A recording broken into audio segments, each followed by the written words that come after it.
Hello and welcome in this video training. This is Edward Reformina. The title of this video training is Sponsoring Monster.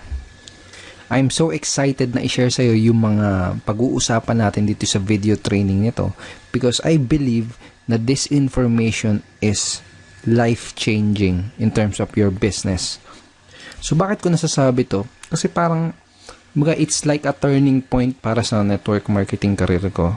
Since nung nalaman ko yung mga information na pag-uusapan natin dito sa video training na to, bilang nagbago yung takbo ng business ko since nung nalaman ko yung mga information na to na i-share ko sa iyo dito sa video na to. Kung dati na sobrang hirap na hirap ako sa business ko, dati na wala talagang resulta, sobrang hirap. Pagkatapos ko nalaman tong mga information na to, bigla nagbago, Kaya I hope and I know na makakatulong din sa iyo itong mga information na to once na i-apply mo siya sa business mo. And I want to request na, gusto kong mag-request sa iyo na ngayon napapanoorin mo tong training na to. Gusto kong mag-focus ka muna for a couple of minutes.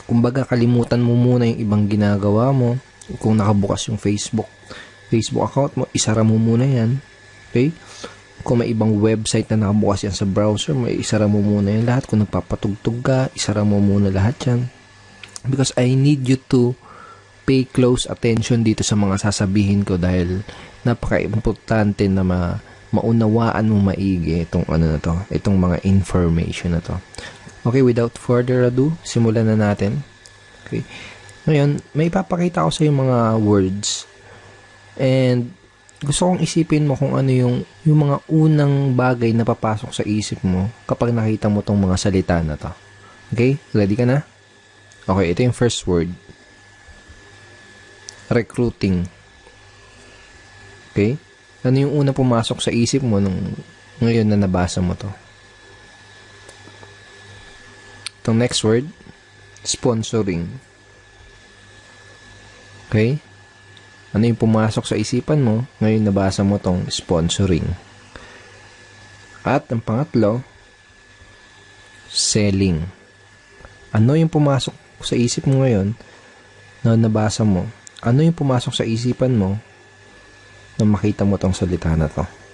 Ngayon, kaya ako tinanong kung ano yung mga unang pumasok sa isip mo nung nabasa mo tong mga salitang to ay dahil kapag negative yung unang mga bagay na pumasok sa isip mo na makita mo itong mga salita na to, ibig sabihin, kapag may any negative association ka dito sa mga salitang to, trust me, may hirapan kang magkaresulta sa business mo. Isipin mo ito maigi. May mga iba't ibang skills na kailangan na matutunan sa ating business, sa network marketing, sa MLM o sa direct selling, like inviting, handling objection, etc. Okay? Pero dito sa tatlong ito, sa recruiting, sponsoring, selling, ito yung tanging skills at yung tanging area or part ng yung business kung saan ka pinakakikita at kung saan ka magsisimulang kikita. Okay? Kung nagsisimula ka pa lang, dito ka pa lang talaga magsisimulang kumita sa recruiting, sponsoring, and selling. By recruiting, by sponsoring, and by selling. Okay? Oo, makikita ka sa kapag malaki na yung network mo, maleleverage mo na yung effort ng mga ibang tao. Pero kung nagsisimula ka pa lang at hindi ka pa nakakapag-build ng malaking organization, dito ka pa lang kikita sa tatlo na to. Tanungin kita, kapag nakapag-invite ka ba, kikita ka na? Hindi pa, di ba? Kapag na-handle mo ba yung objections, kikita ka na? Hindi pa naman, di ba? Kaya napaka-importante nitong tatlong area na to para sa business mo. Pero, kapag may any negative association ka dito sa tatlong to, kahit katiting lang, kahit konti lang, dun ka mahihirapan sa business mo. So, let me share with you yung story ako nung nagsisimula pa lang ako sa network marketing career ko. So, nung nagsisimula pa lang ako, I cannot recruit, hindi ako makapag-sponsor, nahihirapan ako makapagpasali, makapagpa-join sa business ko. So, 4 months yung lumipas, isa lang yung napasali ko. Okay? Tapos, I cannot close the sale. Kahit madami na akong in-invite, Tapos yung iba, kahit sinabi na nila na okay sila, sige go ako, maganda yan. Maganda yung opportunity. Kahit na nag-yes na sila, kumbaga hindi ko pa rin maklose yung transaction, hindi ko pa rin maklose yung sale, hindi ko pa rin sila maklose dun sa opportunity. Okay? Pangatlo, I'm having a hard time introducing people to my business. Kumbaga, naiilang ako. Kumbaga, may nag-aalangan ako na i-introduce yung opportunity ko sa madaming tao. Ang dahilan kung bakit ganun, bakit nangyayari yung ganun, is kasi nung nagsisimula pa lang ako, ay may negative association ako dito sa tatlong mga to. Sa recruiting, sponsoring, and selling. Pero hindi ako aware na may negative association pala ako dito sa tatlo na to. Baga parang subconsciously lang siya nangyayari. Baga, alam ko na part to ng business, tong recruiting, sponsoring, selling, pero iniiwasan ko siya sa presentation ko, hindi ko siya sinasabi. Minsan kapag may prospect na nagsabi sa akin, kailangan ko ba mag-recruit? Nasabi ko, hindi. Kailangan ba magbenta? Ay, hindi rin. Actually, karamihan ng mga networkers parang ganun. Baga iniiwasan nila itong mga salita na to. Yung mga recruiting, sponsoring, selling. Yung iba pa nga nilalagay ng twist na share lang daw. All you need to do is sharing.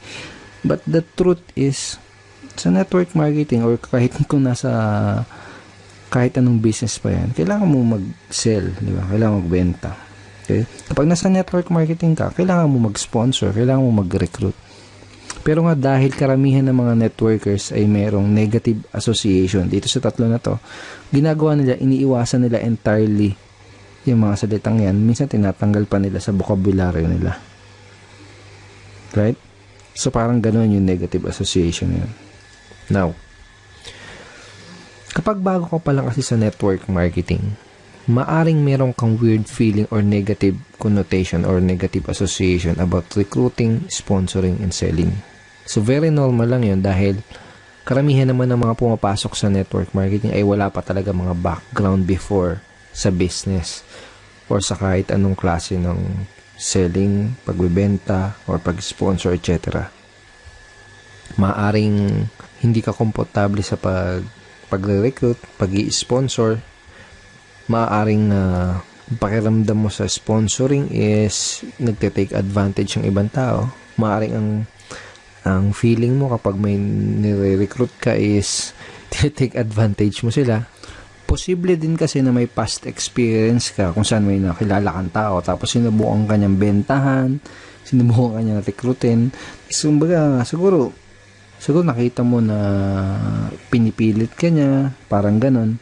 Tapos tumatak sa isip mo na ganon yung selling, sponsoring, or recruiting. Posible yung ganon. Okay? Maaring kapag pinipresentan mo sila, feeling mo minamanipulate mo sila, may parang subconsciously may ganun pumapasok sa'yo sa isipan mo. And maaari din na iniisip mo na kung ano yung sasabihin ng mga ibang tao sa'yo kapag binibentahan mo sila or kapag sinusubukan mo silang ma-sponsor or ma-close sa business mo. Ito yung mga negative things na pwedeng ma-associate dito sa tatlong ito. At gaya nga ng sabi ko, kapag may kahit kaunting negative association ka dito sa tatlo na to, mahihirapan ka sa business mo. So, balik ulit tayo doon sa nagsisimula pa lang ako sa network marketing. Gaya nga ng sabi ko, nahirapan ako makapag-sponsor, nahirapan ako makapag-recruit, hindi umuusad yung business ko. Pero, nagbago ang lahat ng yun dahil na-realize ko na ang kailangan ko lang palang gawin ay ibahin ang mindset ko towards dito sa tatlo na to. Towards dito sa recruiting, sponsoring, and selling. Kailangan lang pala ay magkaroon ako ng kaunting mind shift towards dito sa tatlo na to. Pagkatapos kong gawin yung mind shift na yun, pagkatapos kong ibahin yung mindset doon sa tatlo na yun, ito yung nangyari sa akin. Personal ako nakapag-sponsor ng 63 direct downlines sa loob ng 4 na buwan as a result of changing my mindset. Okay? So, I'm not saying na ito lang yung ginawa ko, pero ito yung isa sa pinaka naging susi para ma-achieve ko ito. So, ano yung mind shift na ginawa ko? Diba? Ito. I decided to love the idea of recruiting, sponsoring, and selling. Ano ibig ko sabihin? Kung dati, naiilang ako sa mga to, sa recruiting, sponsoring, and selling, kung dati ay may negative thinking ako about recruiting, kung dati ang feeling ko is parang nagtitake ka ng advantage kapag binibentahan mo sila, kung dati nasa thinking ko ay pag recruiting is yung mamimilit ka ng tao, parang ganon. Ang nangyari, nag-decide ako na i-embrace itong idea na to, itong mga to. I decided na yakapin yung idea ng recruiting, sponsoring, and selling. Mamaya mas ipapaintindi ko sa iyo kung ano yung ibig kong sabihin. Okay? Pero, ngayon, gusto kong ipakita sa iyo kung paano ko ginawa yan at kung bakit ko ginawa yan. And most importantly, bakit kailangan mo din gawin yung ginawa ko kung gusto mong magkaresulta dyan sa business na ginagawa mo ngayon. Sabihin natin na ito ka.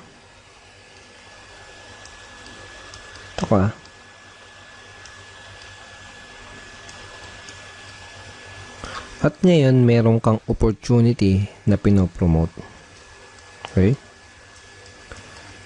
Naniniwala ka na itong opportunity na to, itong opportunity na ginagawa mo ay makakatulong para sa ibang tao, para magkaroon ng extra income, at para magkaroon ng time at financial freedom. Okay? Ngayon, ito naman yung prospect mo.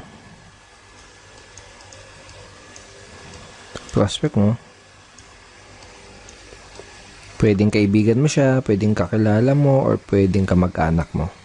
Okay? Ngayon, tanong. Kapag sinabihan mo ba tong tao na to na may opportunity ka, sinabihan mo siya, parang magic ba na maglalabas na lang siya ng pera agad? For example, sinabi mo, may business ako. Sali ka naman. Parang magic ba na maglalabas agad yan ng pera? Dudukot ba kagad yan sa bulsa niya o sa pitakan niya para sumali? Hindi naman, di ba? Bakit? Kasi itong prospect mo na to, madami ang iniisip. Araw-araw, madami ang iniisip. Iniisip niya kung paano siya makakabayad ng bahay niya kada buwan. Iniisip niya kung paano siya maglalagay ng pagkain sa pagkainan nila araw-araw. Iniisip niya kung paano niya mapagtatapos yung anak niya. Iniisip niya kung paano niya mababayaran yung mga utang niya.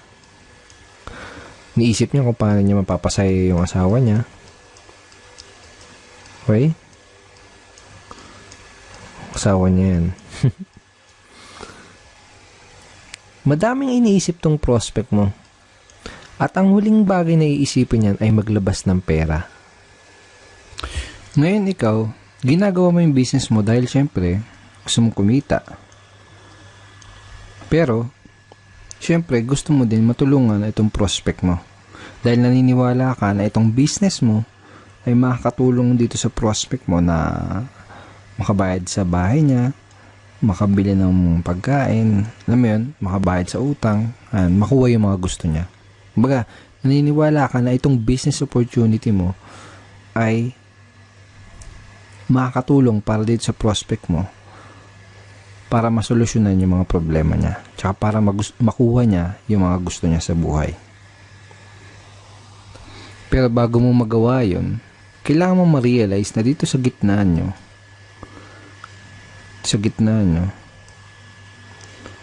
ay merong isang ilog.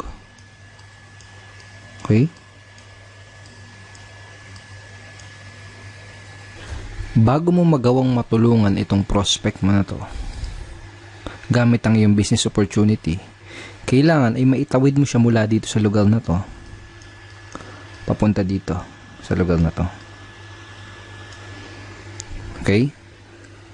Bago mo matulungan tong prospect mo with your business opportunity, kailangan maitawid mo siya dito sa kabila ng ilog papunta dito.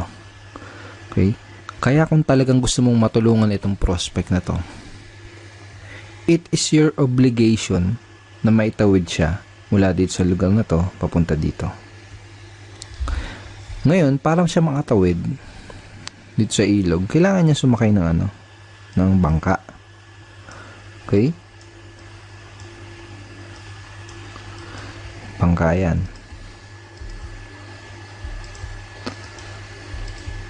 Ngayon, itong bangka na to, bago siya makasakay dyan, kailangan niya magbayad ng pamasahe. Okay? Magkano yung pamasahe na yun? Pamasahe niya dun sa bangka na yun ay yung kung magkano yung investment dun sa business na ino-offer mo. Sabihin natin, 6,000. Okay? Yan yung niya. Yan yung kailangan niyang pamasahe para makasakay ng bangka at para makatawid siya mula dito sa lugar na to, papunta dito. Okay? Ngayon, may isang problema. Walang tao na paggigising kada umaga, ang iniisip ay, saan kaya ako magandang mga pagkagising niya, ang iniisip niya, saan kaya magandang gumastos ng pera? Saan kaya magandang gastusin yung pera ko? Saan kaya magandang gastusin tong mga pinaghirapan ko sa trabaho? Okay? Walang tao nagigising kada umaga na constantly na nag-iisip na ano kaya magandang business na bilhin. Walang ganun. Kasi ang iniisip niyan, araw-araw na iniisip ng prospect natin, mga tao, karamihan, ang iniisip niyan is, paano kaya ako makakapagtipid? Paano kaya ako hindi gagastos? Paano kaya ako makakaiwas sa mga gastusin? So, ganun. Ganun yung challenge. Yun yung challenge mo. So, itong prospect mo, kailangan niya ng tulong mo para makapaglabas ng pamasahe. Okay? Para makasakay siya dun sa bangka at para makatawid siya mula dito sa lugar na to, papunta dito sa lugar na to. Pero itong tandaan mo, kapag hindi mo natulungan maglabas ng pera itong prospect mo, hindi mo siya matutulungan gamit ang opportunity mo. Hindi mo siya matutulungan na masolve yung mga problema niyang to kapag hindi mo siya natulungan na makapaglabas ng pera. Okay? Ngayon, paano kung may negative association ka about sponsoring, about recruiting, or about selling? Kapag may negative association ka sa sponsoring, recruiting, or selling, or kapag may maling belief ka dun sa tatlo na yun, mahihirapan ka na matulungan siya maglabas ng pera kasi ang iisipin mo, naku, ang dami nang problema nito, naku, ang dami niya nang gastusin. Tapos paglalabasin ko pa siya ng pera pampuhunan para masumali sa business ko. Okay? So ito yung reason kung bakit kailangan mong i-embrace, kailangan mong ma-inlove, kailangan mong yakapin yung idea ng sponsoring, ng selling, at ng recruiting. Okay? Dahil kapag ganun ang ginawa mo, ang magiging mindset mo ay gagawin mo yung lahat ng makakaya mo. Gagawin mo yung the best mo para matulungan tong prospect mo na makapaglabas ng puhunan dahil alam mo na yun lang yung tanging paraan para maitawid siya mula dito sa lugar na to papunta dito. Dahil alam mo na yun yung tanging paraan para masimulan mo siyang matulungan gamit ang business mo. Kumbaga, uobligahin mo yung sarili mo na matulungan siya makapaglabas ng pera para ma-sponsor mo siya, para ma-recruit mo siya o para mabentahan mo siya. Dahil yun lang yung tanging paraan para makapagsimula siya sa business mo. Dahil kung hindi siya makapagsimula sa business mo, hindi mo siya matutulungan. Okay? Ito yung mindset, ito yung mind shift na kailangan mong gawin kung gusto mong mapadali ang pag-sponsor at pag-recruit mo. Okay? Ito yung mind shift na ginawa ko. Kaya hindi ako nahihirapan makapag-sponsor at makapag-recruit sa business ko. Dahil alam ko sa sarili ko na ginagawa ko lahat para tulungan yung prospect ko na makapaglabas ng pang-invest, makapag-start sa business. Dahil alam ko na yun lang yung paraan para matulungan ko siya. Okay? Sabi ko nga sa'yo yung mga prospect natin, they need help para makapaglabas ng pera. They need help para makapag-start ng business. Alright? Ganito yung mind shift na kailangan mong gawin kung gusto mo talaga mapadali yung pagre-recruit mo at yung pag-sponsor mo. Ganito yung mind shift na kailangan mong gawin kung gusto mo talagang makatulong sa ibang tao. If you are operating in this level of mindset, sponsoring new downlines will become much more easy. Kapag ganito yung mindset mo, kagaya yung sinabi ko sa'yo na ang goal mo is matulungan yung prospect mo na makapag-invest, makapag-start, dahil yun lang yung paraan na matutulungan mo siya. Kapag ganun yung mindset mo, level na mindset mo, napakadali nung pag-sponsor kasi wala nang hesitation Wala hesitation sa part mo. But, if you have any feeling of discomfort about recruiting, sponsoring, and selling, meaning kapag may negative beliefs ka, kapag nag-aalangan ka, pag may negative association ka about sponsoring, recruiting, and selling, mahihirapan ka talaga sa business mo dahil ang feeling mo ay pinipilit mo sila, take advantage mo sila, o kino-convince mo sila. Mahihirapan ka sa business mo dahil ang iisipin mo, take advantage mo yung tao or nag-offer ka sa kanila ng product na mediocre. Okay? Nag-offer ka ng product na hindi ganun ka-valuable. Mahihirapan ka talaga sa business mo. Mahihirapan ka. Trust me. So ngayon, pag-usapan natin kung paano mo matutulungang maitawid yung prospect mo mula do sa kabila ng ilog papunta do sa kabila. Sa madaling salita, paano mo matutulungan yung prospect mo na makapag-start sa business mo?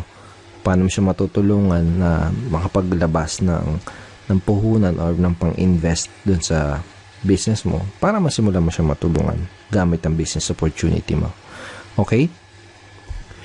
So, sabihin natin ganito yung scenario. Sabihin natin na explainan mo na yung prospect mo, na presentan mo na siya ng kung ano yung opportunity mo, nasabi mo na sa kanya, and na-handle mo na yung objection niya. Tapos, sabi ng prospect mo, oo, pero, umaga may kasunod yung oo nila, yung yes nila may kasunod. Okay, so madalas ganito, oo, maganda, gusto ko yan. Pero, doon yung pero pero wala akong pera. Okay?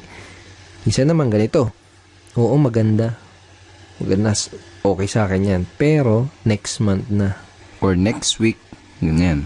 So ngayon, ito yung pwede mo mga isagot para madali mong matulungan yung prospect mo na makapag-take agad ng action at matulungan mo kagad siya matawid dun sa ilog. Okay?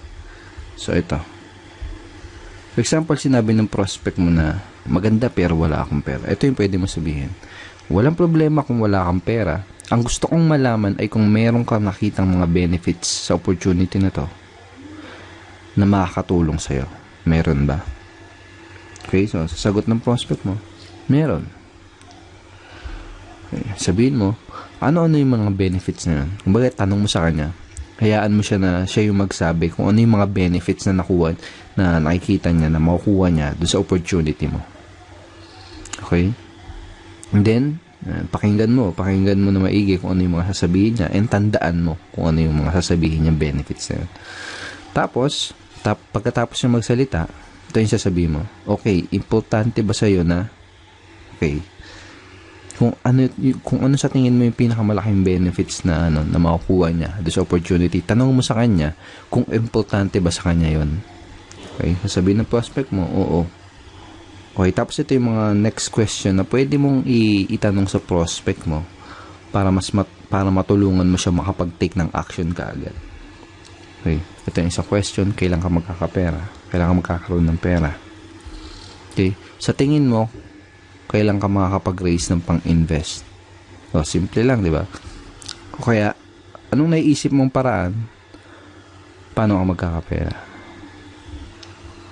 Okay, or kung makakapag-isip ka ng paraan para magkapera, ano yung paraan na yun? So, sa gantong paraan, by asking these questions, kumbaga, natutulungan mo siya na makapag-isip ng paraan para makapag-raise ng pera, para makapag-start do sa business nyo. Kumbaga, ginaguide mo siya para makatawid do sa ilog. Okay? Kung talagang interesado yung prospect mo, makakaisip siya ng paraan. Okay? Ito pa isang question na pwede mong itanong. Kung makapag-isip ka ng paraan para makapag-raise ng pang-investment, kung makaisip ka ng paraan para makapag-raise ng investment, ano yung paraan na yun? So, ito yung mga questions na pwede mong gamitin para ma-guide mo yung prospect mo kung paano siya makakapag-raise ng puhunan. Okay? So, ito naman yung isang example kanina. Okay, isang next example. Sabihin natin, sinabi ng prospect mo na, okay, nagustuhan ko, pero next month na, kaya next week na. Kumbaga, may delayed, gusto pa nilang i-delay yung decision nila. Okay, so ito yung pwede mong sabihin para magawa mo na yung prospect mo is makapag-decide kaagad na mag-take ng action.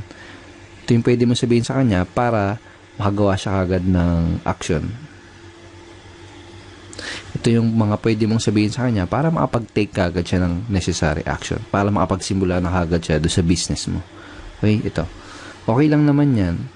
For example, sabi ng prospect mo, okay, nagustuhan ko pero next month na. Sasabihin mo, okay lang naman yan, walang problema. Pero tatanungin kita, anong pinagkaiba kung magsisimula ka sa isang buwan at kung magsisimula ka ngayon? Okay, tapos, bakit mo pagugustuhin na i-delay ang pagsali mo kung ngayon pa lang ay pwede mo na simulan na ma-experience yung mga benefits na makukuha mo mula sa opportunity na to? Okay? Ano yung pumipigil sa'yo para makagawa ng action ngayon? Kumbaga, minsan kasi may mga minor objections pang natitira yung prospect mo na baka kailangan mo lang masagot para makapag-take na agad siya ng action. Okay? Okay, so, and then kapag sinabi mo din to sa prospect mo, pwede naman ngayon na magsimula na siya. Baka marirealize niya na bakit mo papatatagalin. Okay? Kaya naman, ito pa yung isa mong pwede mong sabihin pag sinabi ng prospect mo na, okay, nagustuhan ko pero next month na. Okay lang naman yan, walang problema, pwede mong gawin yan. Okay, pwedeng next month ka na magsimula. Pero tatanungin kita, anong pinagkaiba kung magsisimula ka sa isang buwan at kung magsisimula ka ngayon? Bakit mo pagugustuhin na i-delay ang pagsali mo kung ngayon pa lang ay pwede mo nang, lagay mo dyan yung why nila. Bakit mo pagugustuhin na i-delay ang pagsali mo kung ngayon pa lang ay pwede mo nang matulungan yung mga kapatid mo sa pag-aaral nila sa tulong ng opportunity na to? Bakit mo pagugustuhin na i-delay ang pagsali mo kung ngayon pa lang ay pwede ka nang kumita ng extra income para may pandagdag kang gastusin sa inyo sa tulong ng opportunity na to? So, parang ganun. Lalagay mo lang dyan yung reason why nila. Okay? And tanungin mo ulit, ano yung pumipigil sa'yo para makagawa ng action ngayong araw na to? Alright? So, ito yung mga question na pwede nating itanong sa mga prospects natin para matulungan kaagad natin sila na makagawa kaagad ng action. Ito yung mga question na pwede mong itanong para matulungan mo yung mga prospect mo para maitawid mo sila mula dito papunta dito. So, I hope na gets mo yung idea kung bakit napaka-importante na magawa mo din itong mind shift na to. Kung bakit kailangan mong i-embrace yung sponsoring, recruiting, and selling.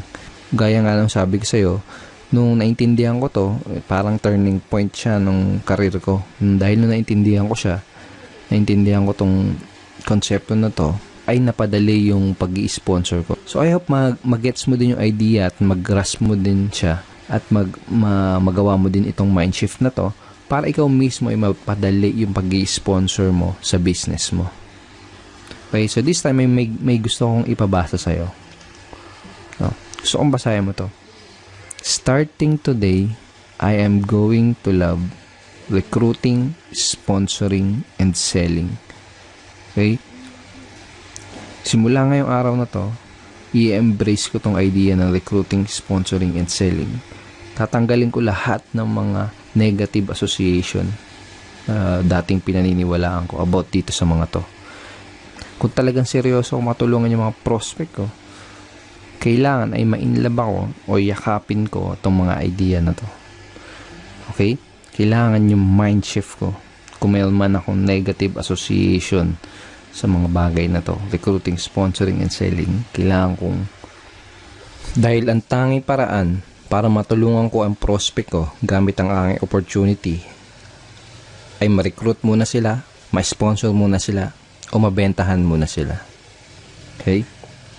Starting today, I am going to love recruiting, sponsoring and selling. So thank you so much for watching this video. I hope marami ka natutunan, and I hope na i-embrace mo tong mind shift na to. And I wish you all the best sa business mo. Good luck to you and have a beautiful day and be unstoppable.